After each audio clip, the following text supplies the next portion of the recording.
वो कहते हैं उसके बाद मैं सेमिनार में गया। उसी सेमिनार में मैंने जब बातचीत की तो 17 पर्चे मेरे पे हो गए। उसी सेमिनार में बातचीत की थी अयाज अमीर साहब ने भी।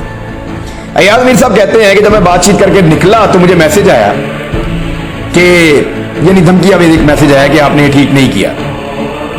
लेकिन वो कहते हैं कि थोड़ी देर के बाद मुझे जो धमकियां में मैसेज भेजने वाला शख्स था उसको इस बात का एहसास हो गया और उसने मुझे दोबारा मैसेज किया कि नहीं वो हमने पूरा सुना है, तो आपने बड़ी बैलेंस बात की है ये वो, और मामला रफा दफा कर दिया। उसके बाद वो बताते हैं कि जब मुझे मारा कुटा गया मेरे दफ्तर के बाहर, जब मैं निकला और मेरे पे हमला हुआ, मुझे अटैक किया गया, मेरा मोबाइल छीन के ले गए।